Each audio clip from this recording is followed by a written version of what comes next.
بسم الله الحمد لله والصلاة والسلام على رسول الله وعلى آله وصحبه ومن اهتدى بهدى أما بعد.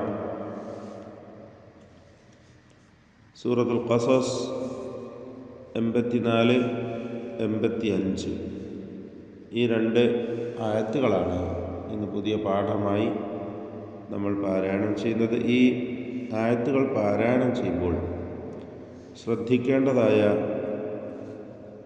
പ്രധാനപ്പെട്ട തജ്വീദ് നിയമങ്ങൾ സൂചിപ്പിക്കുകയാണ്. മൻ ജാഅ ബിൽ ഹസന, ഇവിടെ മൻ എന്ന പദത്തിലെ സാക്കിനത്തായ നൂൻ ശേഷം ജീമാണ് വന്നിട്ടുള്ളത്. ജീം എന്നാൽ ഇഖ്ഫാഇൻ്റെ 15 ഹർഫുകളിൽ പെട്ടതാണ്. അതുകൊണ്ട് തന്നെ നൂനിനെ അവ്യക്തമാക്കി മണിക്കുക, മറച്ച് മണിക്കുക, ഇതാണ് അതിൻ്റെ ഹുക്ം. ഇഖ്ഫാ അതിൻ്റെ കൈഫിയ പ്രകാരമാണ് ഇഖ്ഫാ ചെയ്യേണ്ടത് എന്നതിനെക്കുറിച്ച് പണ്ഡിതന്മാർ വിശദീകരിച്ചിട്ടുണ്ട്. നൂന് ഉച്ചരിക്കുമ്പോൾ നാവ് മേലെ അതിൻ്റെ മോണയിൽ പൂർണ്ണമായും സ്പർശിക്കാതെ അല്പം നാവിനെ അകറ്റി വെച്ചുകൊണ്ട് ഉച്ചരിക്കുന്ന രീതി, അതിനാണ് ഇഖ്ഫാ എന്ന് പറയും. നൂനിൻ്റെ ഉച്ചാരണത്തിൽ ഖൈശൂം നിർബന്ധമാണ്. മണിക്കലിൽ ഖൈശൂമാണല്ലോ ഉന്നത്തിൻ്റെ മഖ്റജായിട്ടുള്ളത്, അഥവാ മൂക്കിൻ്റെ മുകൾ ഭാഗം, തരിമൂക്ക് എന്ന് പറയും. ആ ഭാഗം ഉപയോഗപ്പെടുത്തുമ്പോൾ മാത്രമാണ് നമുക്ക് ഉന്നത്ത് മണിക്കുക എന്ന അവസ്ഥ കിട്ടുക. ഒരാളെ സംബന്ധിച്ചിടത്തോളം അങ്ങനെ മൂക്കടച്ചു വെക്കുകയോ അല്ലെങ്കിൽ അസുഖം കാരണം അവിടെ തുറസാവാതെ അടഞ്ഞു കിടക്കുകയോ ചെയ്യുകയാണെങ്കിൽ മണിച്ചുകൊണ്ട് ശരിയായ വിധത്തിൽ നൂനും മീമും ഉച്ചരിക്കുവാൻ സാധ്യമല്ല. അപ്പം അതുകൊണ്ട് നൂനിനും മീമിനുമുള്ള പ്രത്യേകതയാണ് ഖൈശൂം അതിൽ പങ്കുചേരുന്നു എന്നത്. അപ്പോൾ എന്ന് അവ്യക്തമാക്കി മണിക്കുക, മൻ എന്ന് ക്ലിയർ ആക്കുക. മൻ ജാഅ എന്ന് പറയുമ്പോൾ അതിലുള്ള ദീർഘം മദ് മുത്തസിൽ വാജിബ് എന്നതാണ്. മദ് മുത്തസിൽ വാജിബ് നിർബന്ധമായും 4 5 ഹറക്കത്തിൻ്റെ അളവിൽ അലിഫിനെ ദീർഘിപ്പിക്കണം. ഇവിടെ അലിഫാണ്, അലിഫും വാവും യാവും ഒക്കെ വരാം. ഒറ്റ പദത്തിലായി ദീർഘാക്ഷരവും ശേഷം ഹംസയും വന്നു എന്നതാണ് ഇതിനുള്ള കാരണം. ഈ ദീർഘത്തിൻ്റെ പേരാണ് മദ് മുത്തസിൽ വാജിബ്. വാജിബ് എന്ന് പറയാനുള്ള കാരണം എല്ലാ ഖുർആകളും ഇതിൽ ഏകാഭിപ്രായക്കാരാണ്. ഇമാം ഇബ്നുൽ ജസരി പറയുന്നു, മുത്തസിലിനെ ഒഴിവാക്കി ദീർഘം ഒഴിവാക്കിക്കൊണ്ട് ഖസ്ർ ചെയ്യുന്ന ഒരു ഖാരിഇനെയും കാണുവാൻ സാധിച്ചിട്ടില്ല. എല്ലാ ഖുർആകളും മുത്തസിലിനെ ദീർഘിപ്പിക്കുന്നവരാണ് എന്ന്. അപ്പോൾ അതുകൊണ്ട് തവസ്സുത്ത് എന്ന് പറയുക 4 ഹറക്കത്തിൻ്റെ അളവിലുള്ള ദീർഘം. ഫുവൈഖ തവസ്സുത്ത് എന്ന് പറയും, അതിനേക്കാളും അല്പം എന്ന് വെച്ചാൽ 5 ഹറക്കത്ത്. 5 ഹറക്കത്തിൻ്റെ അളവിൽ, 5 മാത്ര എന്ന് മലയാളത്തിൽ പറയാം. ഒരക്ഷരം ഉച്ചരിക്കാൻ എടുക്കുന്ന സമയത്തിനാണ് മാത്ര എന്നത്. 5 ഹറക്കത്തിൻ്റെ അളവിലുള്ള ദീർഘമാണ് ഏറ്റവും കൂടുതൽ. അതിൽ കൂടുതൽ ആവശ്യമില്ല. 4 5 ഹറക്കത്തിൻ്റെ അളവിൽ അവിടെ ദീർഘം നൽകൽ നിർബന്ധമാണ്. മൻ ജാഅ ബിൽ ഹസനതി ഫലഹു ഖൈറും മിൻഹാ. ബിൽ ഹസനതി, ഹാഇൻ്റെ ഉച്ചാരണം ശ്രദ്ധിക്കണം. തൊണ്ടയുടെ മധ്യമാണ് ഹാഇൻ്റെ മഖ്റജ്, അവിടെ നിന്ന് വ്യക്തമായി ഹാ ഉച്ചരിക്കണം. ബിൽ ഹസനതി ഫലഹു, ഫലഹു എന്നതിലെ ഹാ ദ്വമീർ മദ്ദുസ്സിലത്തി സുഗ്റ എന്ന ദീർഘം നൽകി. 2 ഹറക്കത്തിൻ്റെ അളവിൽ മാത്രം അവിടെയും ദീർഘിപ്പിക്കണം. വഖഫ് ചെയ്യുകയാണെങ്കിൽ ആ ദീർഘം ഉണ്ടാവുകയില്ല. ഫല എന്ന് ഹായിന് സുക്കനായിരിക്കും. ഫലഹു ഖൈറും മിൻഹാ, ഖൈറുൻ ഇസ്തിഅലാഇൻ്റെ 7 അക്ഷരങ്ങളിൽപ്പെട്ടതാണ്. തഫ്ഖീം ചെയ്യുക എന്നതാണ് ഖാഇന് വേണ്ടത്. തടിപ്പിച്ച് പെരുപ്പിച്ച് സ്വരഭാരത്തോടെ ഖാഇനെ ഉച്ചരിക്കണം. ഖാഇൻ്റെ മഖ്റജ് ശ്രദ്ധിക്കുക. അദ്നൽ ഹൽഖ് എന്നതാണ് ഖാഇൻ്റെ മഖ്റജ്. ഏറ്റവും മേലെ, തൊണ്ടയുടെ മേലെ അറ്റം, നാവ് അവസാനിച്ച് തൊണ്ട ആരംഭിക്കുന്ന അവിടെ. ഖാഫ് അതിൻ്റെ മഖ്റജ് നമുക്കറിയാം, അത് അഖ്സൽ ലിസാനാണ്, നാവിൻ്റെ അങ്ങേയറ്റമാണ് ഖാഫ്. അത് കഴിഞ്ഞാൽ ഉടനെ ഖാഇൻ്റെയും ഖൈനിൻ്റെയും മഖ്റജ് ആരംഭിക്കുന്നു തൊണ്ടയുടെ മേലെ അറ്റം. അവിടെ നിന്ന് തടിപ്പിച്ചുകൊണ്ട് ഉച്ചരിക്കേണ്ട അക്ഷരമാണ് ഖാ. ഖാഇൻ്റെ ഉച്ചാരണത്തിൽ ഷഹീർ വരരുത് എന്ന് ചില പണ്ഡിതന്മാർ സൂചിപ്പിക്കുന്നു. ഷഹീർ എന്നാൽ നമ്മളിങ്ങനെ കൂർക്കമ്പലി ശബ്ദം വരും, എന്നുള്ള, അത് യഥാർത്ഥത്തിൽ മഖ്റജിൽ നിന്ന് മുന്നോട്ടാണത് ആ അവസ്ഥ വരുന്നത്. അങ്ങനെ ഉണ്ടാവരുത്. ഈ ഖാഇൻ്റെ ഉച്ചാരണം മഖ്റജിൽ ഒതുങ്ങി നിൽക്കണം. ഖ എന്ന ആ ശബ്ദം. ഖൈറും മിൻഹ, റായിനും തഫ്ഖീം കൊടുക്കണം. ഖൈറും, റായിന് തടിപ്പിച്ചുകൊണ്ടുള്ള ശബ്ദം കൊടുക്കുക. തൻവീൻ, റായിൻ്റെ തൻവീനിന് ശേഷമുള്ള മീമിൽ പൂർണ്ണമായും ലയിപ്പിച്ച് മണിക്കണം. ഖൈറും മിൻഹ, ഇദ്ഗാം ബിഗുന്ന കാമിൽ. മിൻഹ എന്ന് പറയുമ്പോൾ സാക്കിൻ താനൂനും ശേഷം ഹാഉമുണ്ട്. അവിടെ ഇൽഹാർ ഹൽക്കിയാണ്. ഇൽഹാർ ഹൽക്കി, നൂനിനെ വെളിവാക്കണം. ഫലഹു ഖൈറും മിൻഹ, അവിടെ വഖഫ് ചെയ്യുമ്പോഴും വസ്ലിലായിരുന്നാലും ഒക്കെ ആ അലിഫിന് രണ്ട് ഹർക്കത്തിൻ്റെ അളവിൽ കൂടുതൽ ദീർഘം കൊടുക്കരുത്. മിൻഹ എന്ന് കൂടുതൽ നീട്ടിക്കൊണ്ട് നിർത്തരുത്, മറിച്ച് മിൻഹ അത്ര മതി. വീണ്ടും വമൻ ജാഅ, നേരത്തെ വന്ന അതേ പദം തന്നെ ആവർത്തിക്കുന്നു. സാക്കിൻ താനൂനും ശേഷം ജീമും. ഇഖ്ഫാ ഹഖീഖി, മറച്ചു മണിച്ച് ഉച്ചരിക്കുക. ഹഖീഖി എന്ന് പറയാൻ കാരണം 15 ഹർഫുകളുടെ മുമ്പിലും ഈ നിയമം നിലനിൽക്കുന്നു എന്നതുകൊണ്ടാണ് ഹഖീഖി എന്ന പേര് പണ്ഡിതന്മാർ അതിന് നൽകിയത്. ഇഖ്ഫാ ഹഖീഖി നൽകി അവ്യക്തമാക്കി മണിക്കുക. അലിഫിൻ്റെ ദീർഘം മദ് മുത്തസിൽ വാജിബാണ്. 4-5 ഹർക്കത്തിൻ്റെ അളവിൽ നിർബന്ധമായും ദീർഘിപ്പിക്കുക. വമൻ ജാഅ ബിസ്സയ്യിഅതി ഫലാ യുജ്സ, എല്ലാ ഹർഫുകൾക്കും തർക്കീഖാണ് ഇതുവരെ വായിച്ച. ഇതിലൊന്നിലും തന്നെ തഫ്ഖീം വരുന്നില്ല, എല്ലാം ഇസ്തിഫാലിൻ്റെ ഹർഫുകളാണ് എന്നത് ശ്രദ്ധിക്കുക. ജാഅ, ജാഅ എന്ന് പറയരുത്. വല്ലാതെ ചരിച്ചുകൊണ്ട് ജേ എന്ന് പറയേണ്ട ആവശ്യമില്ല. ജാഅ ബിസ്സയ്യിഅതി ഫലാ യുജ്സ, യുജ്സ എന്ന് പറയുമ്പോൾ ജീമിൻ്റെ സുക്കൂൻ ഖൽഖല സുഗ്റ നൽകി ശബ്ദം ഹറക്കത്ത് പോലെ ചലിപ്പിച്ച് വ്യക്തമാക്കണം.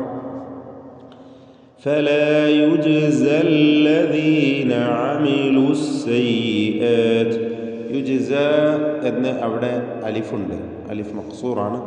ആ അലിഫ് ഇൽത്തിഖാഉ സാക്കിനീൻ പരിഹരിക്കുവാൻ വേണ്ടി ഒഴിവാക്കപ്പെടുകയാണ്. ഉച്ചാരണത്തിൽ നിന്നും ചേർത്ത് വായിക്കുമ്പോൾ കളയപ്പെടുന്നു. ഫലാ യുജ്സല്ലദീന അമിലൂ എന്ന വാവും ചേർത്ത് വായിക്കുന്ന കാരണത്താൽ ഇൽത്തിഖാഉ സാക്കിനീൻ പരിഹരിക്കുവാൻ വേണ്ടി ഒഴിവാക്കപ്പെടുന്നു. വഖഫ് ചെയ്യുകയാണെങ്കിൽ ആമിലൂ എന്ന് വാവിന്മേൽ ദീർഘം നൽകി വഖഫ് ചെയ്യണം. ഫലാ യുജ്സല്ലദീന അമിലുസ്സയ്യിആത്ത്, അപ്പോൾ അവിടെ ഫലാ യുജ്സ എന്നാണ് നിർത്തുക. വഖഫ് ചെയ്യാണ് യുജ്സ എന്ന അലിഫ്. അതുപോലെ അമിലൂ എന്ന് വാവും നൽകിക്കൊണ്ടാണ് വഖഫ് ചെയ്യുമ്പോൾ, ചേർത്തോതുമ്പോൾ ഫലാ യുജ്സല്ലദീന അമിലുസ്സയ്യിആത്തി ഇല്ലാ മാ കാനൂ യഅമലൂൻ. എല്ലാ ഹർഫുകളും കൃത്യമായി മഖ്റജിൽ നിന്ന് വ്യക്തമായി മൊഴിഞ്ഞുകൊണ്ടായിരിക്കണം. അസ്സയ്യിആത്തി, ഹംസ, ചിലർ സയ്യാത്തി എന്ന് ഹംസ കേൾപ്പിക്കാണ്ട് അങ്ങനെ അവ്യക്തമാക്കി പറയും, അതൊക്കെ തെറ്റാണ്. എല്ലാ അക്ഷരങ്ങൾക്കും വമൻ ജാഅ മുതൽ ഇതുവരെയും എല്ലാ ഹർഫുകൾക്കും തർക്കീഖാണ്, ഇസ്തിഫാലിൻ്റെ ഹർഫുകളാണ്. ഒന്നും തന്നെ ഇസ്തിഅലാഇൻ്റെ തഫ്ഖീം ചെയ്ത് തടിപ്പിക്കേണ്ട അക്ഷരം ഇല്ല എന്നതാണ് പ്രത്യേകം ശ്രദ്ധിക്കേണ്ടത്. യഅമലൂൻ, യഅമലൂൻ ഐന് വ്യക്തമായി മഖ്റജിൽ നിന്ന് മൊഴിയണം. ഐനിന് തവസ്സുത്ത് എന്ന സിഫത്തുണ്ട്. യഅമലൂൻ. ഇന്നല്ലദീ ഫറദ, ഫറദ, ഇന്ന നൂൻ മുശദ്ദദയെ 2 ഹറക്കത്തിൻ്റെ അളവിൽ മണിക്കണം. കൂടുതൽ മണിക്കേണ്ട ആവശ്യമില്ല. അല്ലദീ ഫറദ, റാഇനും ദ്വാദിനും തഫ്ഖീം കൊടുക്കണം, തടിപ്പിച്ച് പറയണം. ഫറദ എന്ന് മലയാളത്തിലെ റാ പറയാൻ പറ്റുകയില്ല. റാ, റാ എന്ന തടിപ്പിച്ചുകൊണ്ടുള്ള ശബ്ദമാണ് റാഇന് കൊടുക്കേണ്ടത്. ദ്വാദിനും തഫ്ഖീമാണ്.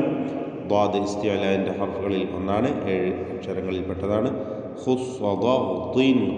എന്നതാണല്ലോ ഇസ്തിഅലാഇൻ്റെ 7 അക്ഷരങ്ങളിൽ. അതിലൊന്നാണ് ദ്വാദ്. ഇത്ബാഖ് എന്ന സിഫത്തുണ്ട്. ഇസ്തിതാല എന്ന പ്രത്യേകമായ ഒരു സിഫത്ത് ദ്വാദിന് മാത്രമുണ്ട്. കാരണം ദ്വാദ് നാവിൻ്റെ സൈഡ് നീളത്തിലാണ് മഖ്റജ് എന്നതുകൊണ്ടാണ് അതിനങ്ങനെ ഒരു സിഫത്ത് പ്രത്യേകമായിട്ടുള്ളത്. അരുനീളത്തിൽ എന്ന് പറയാറുണ്ട്. സൈഡ് മൊത്തത്തിൽ മുന്ന് മുതൽ പിന്നു വരെയും ദീർഘത്തിൽ മേലെ അണപ്പല്ലിനോട് ചേർത്ത് വെച്ചുകൊണ്ടാണ് ദ്വാദ് ഉച്ചരിക്കേണ്ടത്. അത് ഇടതുവശത്ത് നിന്നാണ് വരേണ്ടത്. അതാണ് ഏറ്റവും നല്ലത്. ഫറദ, ഫറദ എന്നാൽ വലതുവശത്ത് നിന്ന് വേണമെങ്കിൽ അങ്ങനെയാവാം. 2 വശത്തു നിന്നും കൂടിയും ആകാം. അങ്ങനെയും ദ്വാദ് ഉച്ചരിക്കാം. എന്നാൽ ഏറ്റവും നല്ലത്, ഉത്തമമായിട്ടുള്ളത്, എളുപ്പവും ഇടതുവശത്ത് മേലെ അണപ്പല്ലിനോട് ചേർത്തുകൊണ്ടാണ്.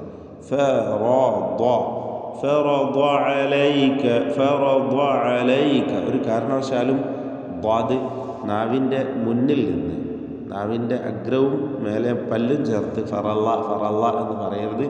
അങ്ങനെ ഒരക്ഷരം മലയാളികൾക്ക് മാത്രമുള്ളതാണ്. അറബി ഭാഷയിൽ അങ്ങനെ ഒരു അക്ഷരമില്ല.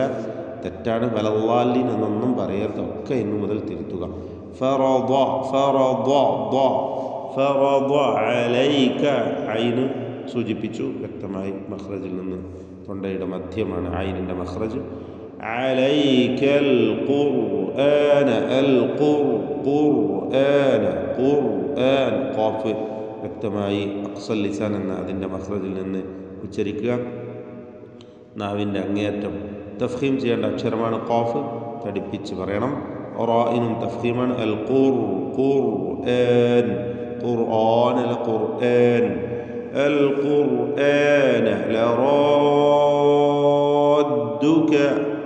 അവിടെ റാഇനും ശേഷം അലിഫിനും തഫ്ഖീമാണ്. ആ അലിഫിൻ്റെ ദീർഘം 6 ഹറക്കത്തിൻ്റെ അളവിൽ നൽകൽ നിർബന്ധമാണ്. മദ് ലാസിം മുസഖൽ കലിമി എന്ന ദീർഘമാണ്. മദ് ലാസിമാണ്. ലാസിം എന്നാൽ സ്ഥിരപ്പെട്ട സുക്കൂൻ. വഖഫിലും വസ്ലിലും സ്ഥിരപ്പെട്ട സുക്കൂൻ ദീർഘാക്ഷരത്തിന് ശേഷം ഉണ്ടാകുമ്പോഴാണ് ഇവിടെ ആ ദാലിൽ സുക്കൂനാണല്ലോ നമ്മൾ ഉച്ചരിക്കുന്നത്. അതിൽ ഷദ്ദ് കൂടി ഉള്ളത് കൊണ്ടാണ് മുസഖൽ എന്ന് കൂടുതൽ പേര് പറയുന്നത്. കലിമി ഒരു പദമാണ് എന്നതുകൊണ്ടാണ് കലിമി എന്നും പറയുന്നത്. കാരണം ഹർഫിയും ഉണ്ട്. തൊട്ട് താഴെ നിങ്ങൾ നോക്കുക, സൂറത്തുൽ അൻകബൂത്തിൻ്റെ തുടക്കത്തിൽ അലിഫ് ലാം മീം. ഇത് ഹർഫിയാണ്, ലാസിം ഹർഫിയാണ്. അതുകൊണ്ടാണ് ഇവിടെ കലിമി എന്ന് വേർതിരിച്ച് പ്രത്യേകം പറയുന്നത്. അപ്പം അങ്ങനെ ഹർഫിലും വരുന്നത് കൊണ്ട് രണ്ടും വേർതിരിച്ച് പറയണം. ഒന്ന് ഹർഫി, മറ്റത് കലിമി. ഇവിടെ ലറാദ്ദുക എന്ന് പറയുമ്പോൾ 6 ഹറക്കത്തിൻ്റെ അളവിൽ ഇഷ്ബാ ചെയ്യാൻ ദീർഘം നൽകൽ നിർബന്ധമാണ്. മദ് ലാസിം മുസഖൽ കലിമി.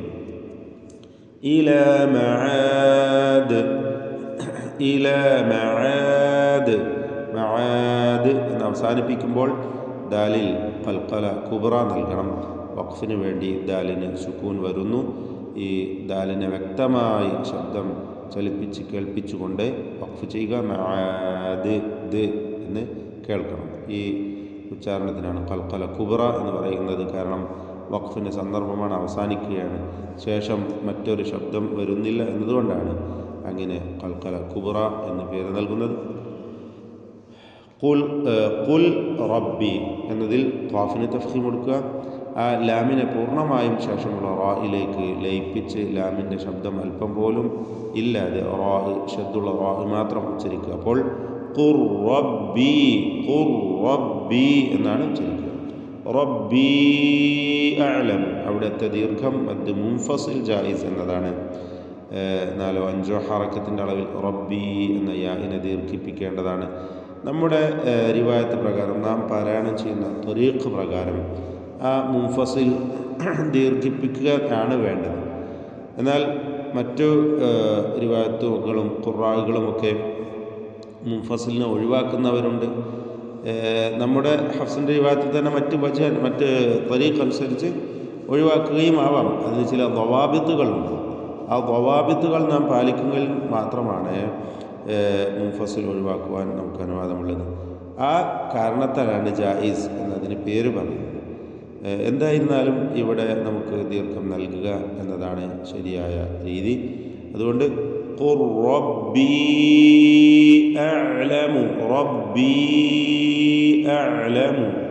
അഅലമു ഹംസ ക്ലിയർ ആക്കി പറയണം. ഹംസ ഷിദ്ദത്തിൻ്റെ അക്ഷരമാണ്, അവ്യക്തമാകും പലർക്കും. റബ്ബി റാഹ് തഫ്ഖീം ചെയ്യണം. ഖുർ റബ്ബി അഅലമു മൻ ജാഅ, വീണ്ടും ആ പദം ആവർത്തിക്കുന്നു. നാം തുടക്കത്തിൽ സൂചിപ്പിച്ച സക്കിനത്തായ നൂൻ ശേഷം ജീം ജാഅ എന്നതിലെ മദ് മുത്തസിൽ വാജിബ് എന്ന അലിഫിൻ്റെ ദീർഘം 4-5 ഹറക്കത്തിൻ്റെ അളവിൽ നിർബന്ധമാണ്. ബിൽ ഹുദ ഹാ ക്ലിയറാക്കി പറയാം. അത് ഹാ പോലെ ഒന്നായി പോകരുത്. ബിൽ ഹുദ വമൻ ഹുവ സക്കിനത്തായ നൂൻ ശേഷം ഹാ ഇദ്ഹാർ ഹൽഖി എന്നതാണ് അവിടുത്തെ നിയമം. വെളിവാക്കി നൂനിനെ ഉച്ചരിക്കുക. വമൻ ഹുവ ഫീ ളലാലിൻ മുബീൻ. ളലാൽ എന്ന് പറയുമ്പോൾ നേരത്തെ സൂചിപ്പിച്ചു ദ്വാദിൻ്റെ കാര്യങ്ങൾ തഫ്ഖീം ചെയ്ത് ദ്വാദിനെ മഖ്റജിൽ നിന്ന് ഉച്ചരിക്കുക. ളലാൽ എന്ന് അവൻ്റെ സൈഡിൽ നിന്നാണ് അതിൻ്റെ ശബ്ദം വരേണ്ടത്. ളലാലിൻ തൻവീനും ശേഷം മീമുമാണ്. ഇദ്ഗാം ബിഗുന്ന കാമിൽ നൽകി പൂർണ്ണമായും മീമിലേക്ക് ലയിപ്പിച്ച് മണിക്കുക. ഫീ ളലാലിൻ മുബീൻ. ബാറകല്ലാഹു ഫീക്കും.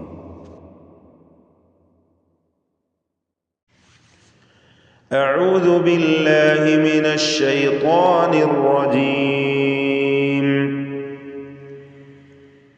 من جاء بالحسنة فله خير منها